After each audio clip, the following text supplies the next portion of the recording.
Hi guys, எல்லாருக்கும் வணக்கம் guys. இந்த வீடியோவில் நம்ம என்ன பார்க்க போகிறோன்னா, இந்திய அணியை பார்த்தா பயமாக இருக்குங்க. கண்டிப்பாக ஏசிய கோப்பை பாகிஸ்தான் அணி வெல்லாது.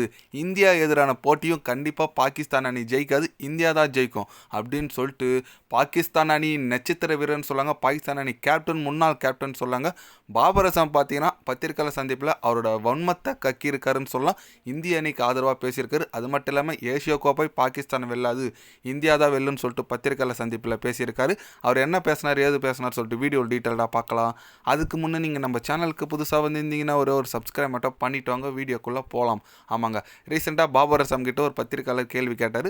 நாளைக்கு இந்தியா பாகிஸ்தான் போட்டி மோத போகிறாங்க, அது குறித்து என்ன நினைக்கிறீங்க கேட்டதுக்கு, என்னை பொறுத்த வரைக்கும் இந்திய அணி பார்த்தா உண்மையாக பயமாக இருக்குன்னு சொல்லுவேன். அவங்களோட பேட்டிங் லைனப், போலிங் லைனப் ரொம்ப சூப்பராக இருக்குது. என்னோட வாழ்த்துக்கள் சொல்லிக்கிறேன் இந்திய அணிக்கு. அது மட்டும் இல்லாமல் பாகிஸ்தான் பொறுத்த வரைக்கும் அனுபவம் வாய்ந்த வீரர் யாருமே கிடையாது. அவங்களோட பேட்டிங் ரொம்ப இம்ப்ரூவ்மெண்ட் பண்ணும். என்னதான் போலிங் நல்லா இருந்தால் கூட அவங்களோட பேட்டிங் ரொம்ப சொதப்பலாக இருக்கும். அதை கொஞ்சம் ஆல்ட்ரேஷன் பண்ணால் மட்டும்தான் இந்திய அணி எதிராக வெல்ல முடியும். கண்டிப்பாக எனக்கு நம்பிக்கை இல்லைங்க, இந்திய அணி தான் ஜெயிக்கிறதுக்கான வாய்ப்புகள் இருக்குது. பாகிஸ்தான் அணி இளவீரர்களுக்கு இது ஒரு பாடமாக இருக்கும், இது ஒரு அனுபவமாக இருக்கும். அவங்க இது நிறைய அனுபவத்தை கற்றுக்கிட்டு தான் அடுத்த வார T20 வேர்ல்டு கப்லாம் அவங்க நல்லா தயாராகணும்னு நான் நினைக்கிறேன். என்னை அணியில் சேர்க்காதது எனக்கு பர்சனலாக வருத்தமாக இருந்தாலும் பாகிஸ்தான் அணி பக்கம் நான் எப்போவுமே நிற்பேன்.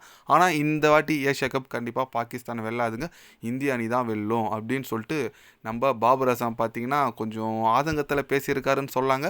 கரெக்டுங்க, ஏன்னா பெரிய தொடருங்க. ஏன்னா நம்ம இந்தியாவில் கூட ரோஹித் சர்மா, விராட் கோலிலாம் சரியாக விளையாடணும்னா ஒரு டீம்லாம் எடுக்க மாட்டாங்க, கண்டினியூவாக விளையாட வைப்பாங்க. ஆனால் இது பெரிய கப்பு, ஏஷியா கப்புன்னும் போது கண்டிப்பாக பாபர் அசாம், முகமது ரிஸ்வால்லாம் அணியில் இருந்தால் மட்டும்தான் நல்லாயிருக்கும். பட் அவரை எடுக்கல, ரொம்ப வருத்தம் தான் இருக்குது. பார்க்கலாங்க, இந்திய அணி முதல் மேட்ச்சு UAE அணி எதிராக ஒரு நல்ல ஒரு பெர்ஃபார்மன்ஸ் கொடுத்துருக்காங்க. ஒரு 4.3 பாலே அடிச்சு முடிச்சுட்டாங்கன்னு சொல்லலாம். ஒரு 60 ரன் தான். அதை தொடர்ந்து நாளைக்கு இந்தியா vs பாகிஸ்தான் தனது 2வது போட்டியை மோதுகிறாங்க.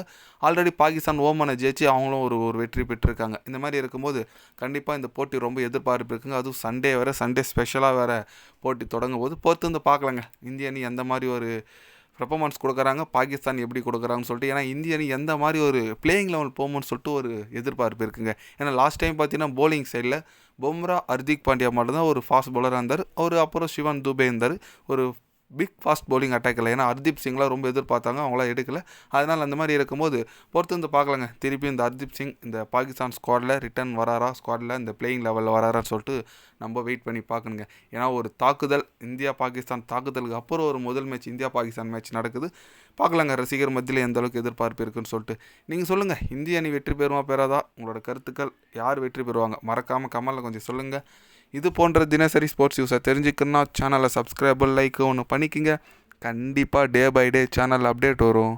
மறக்காமல் சப்ஸ்கிரைப் மட்டும் கொஞ்சம் பண்ணி வச்சுக்கோங்க. நன்றி, வணக்கம்.